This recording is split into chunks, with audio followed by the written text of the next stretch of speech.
Kicked out as a teen for false rumors spread by my sister, years later parents see my success and demand money after they abandon me. I am a 28-year-old male with a twin sister. Growing up, my twin sister and I experienced very different treatment from our parents. My parents genuinely seemed convinced for some reason that my sister was destined for greatness, while I was the so-called black sheep, just because I was more interested in playing sports or making new friends than studying. They constantly compared us, which was demoralizing and bruised my self-esteem from a young age.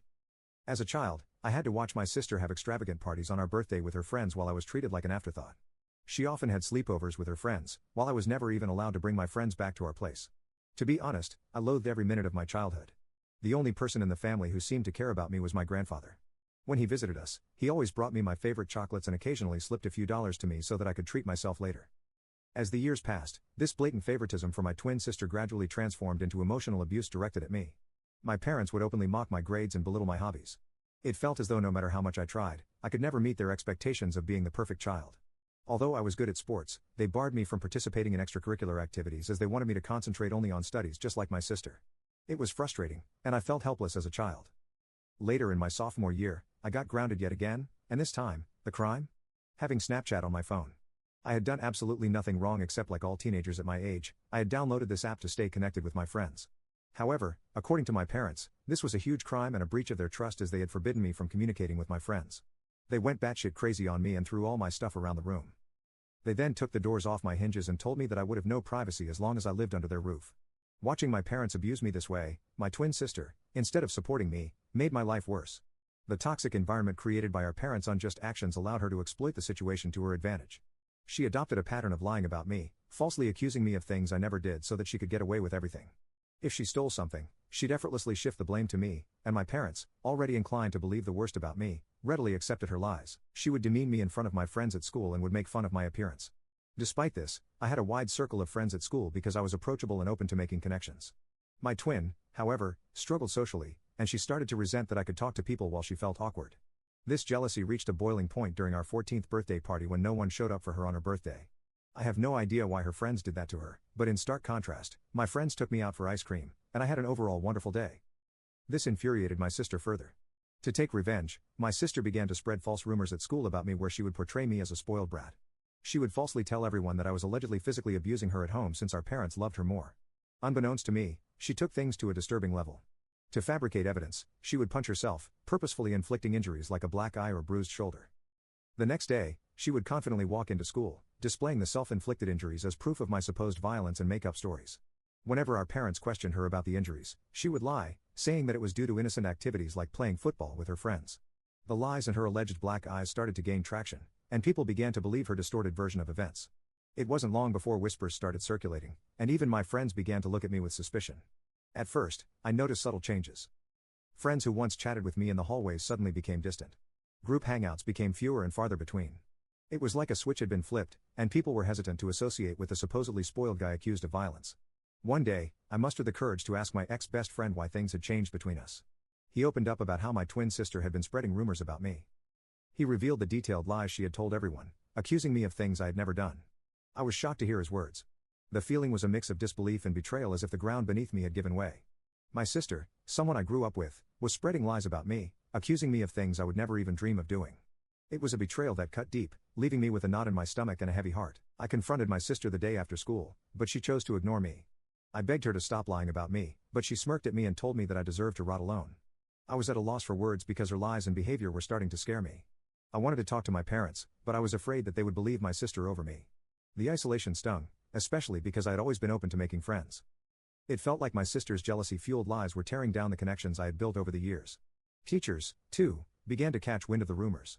It was a surreal experience, as if I were living in a parallel reality where my true self was overshadowed by the malicious stories spun by my own twin. The lies had grown beyond mere teenage gossip. They were now shaping how people truly perceive me. The nasty rumor quickly reached my principal's ears, and then my worst nightmare came true. The principal immediately called me and my sister into his room, as well as our parents, so we could discuss these alleged rumors. I sat there, heart pounding, as the principal demanded the truth. I hoped my sister would finally come clean, but instead, she doubled down on the lies. She straight up told the principal that, yeah, the rumors were true, and painted me as this bully who went around beating her up when our parents weren't around. I couldn't believe it. Shock washed over me as my sister continued spinning this twisted story about how I was angry at her for getting more love from our parents. It was all a bunch of lies, but she stuck to her story like glue. My mom began to cry hearing my sister's story, holding on to my sister like she was some kind of hero. My dad tried to comfort my sister, telling her that it was brave for her to speak up and that he was going to make sure that nothing would ever happen to her after that day. I tried to defend myself, pleading with the principal that it was all made up. I felt like I was drowning in a sea of accusations, desperately trying to swim to the surface. But my sister kept at it, insisting that I was this angry, violent person taking out my frustrations on her every day. My mom's tears kept coming as she held onto my sister, giving me accusing looks. It was like fighting against a wall of belief in my sister's made-up story. My principal reprimanded me strongly, saying the school didn't tolerate bullying and these were grounds to suspend me. I pleaded with him not to suspend me, but he shook his head, saying he couldn't just let it slide. I begged him, tears streaming down my face, trying to tell him that I didn't do anything to my sister. The principal firmly told me that I would be suspended for 10 days so that others see this as an example to never bully anyone. It hit me hard, and I started crying even more, practically begging him to reconsider. My parents, angry and embarrassed by the whole situation, dragged me out of the principal's office. I didn't want to leave. I wanted to plead my case and make them understand, but they were having none of it. We left the school, my heart heavy with frustration and humiliation. When we got home, things took a drastic turn. My dad started packing up my stuff out of the blue. I was shocked, confused, and had no idea what was happening. My mom asked him what he was doing, but he just shouted that he couldn't let me live in the same house as my sister anymore. I was crying, practically on my knees, and pleaded with my sister to tell them the truth, but she stayed cold, unmoved by my emotions. My dad continued packing my things and then threw the suitcase into our foyer. I clung to my dad's legs, still begging him not to throw me out. It was like a nightmare unfolding. He told me that a bully like me didn't deserve to live in his house and that he would ask his father, my grandfather, to come and pick me up if he wanted to do that. It felt like the world had crumbled beneath me. I stood there in shock, surrounded by my belongings scattered in the foyer, kicked out of my own home. Eventually, my grandfather did show up. He gathered all my things and helped me place them in the car, helping me into the passenger seat. He made sure I had my seat belt on before walking towards my parents' front door.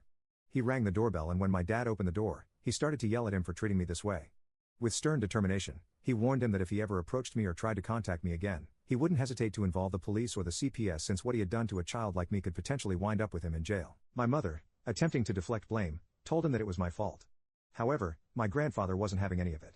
He stood his ground, defending me, emphasizing that I was just a child who didn't deserve to be treated in such a heartless manner.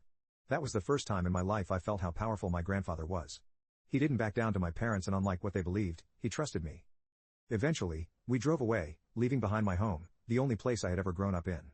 I can't even begin to put into words how indescribable the pain I felt during that time. I remember just crying on the bed and not eating anything despite how much my grandfather urged me to. I told him what my sister had done, and he was shocked as well.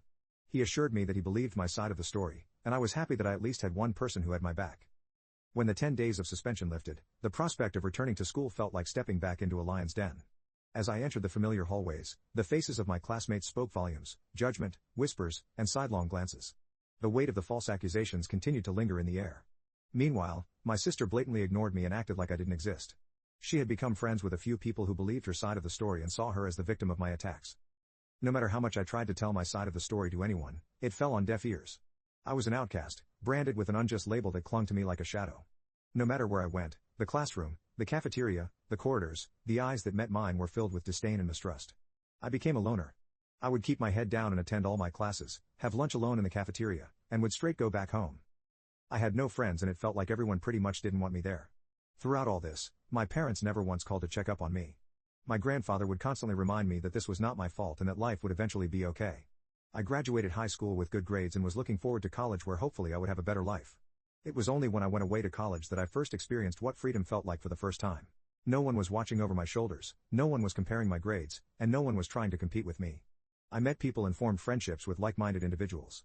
Despite the emotional and physical scars I had sustained over the years due to my family and peers, I concentrated on putting it all behind me and enjoying this college experience as much as I could. During this time, I discovered my knack for content writing. I had always been someone who wanted to be a writer, but I wasn't sure if it would be sustainable for a long time. Hence, I decided to ditch my dream. But to earn some side money, I decided to start writing as a freelancer. I signed up on various freelancing sites, which helped me secure jobs from prominent clients. This is how I slowly started building a portfolio of my work. Throughout college, I maintained this side hustle and never asked for a penny from my parents. When I graduated from college, instead of getting a corporate job, I realized that I could pursue content writing as a full-time job.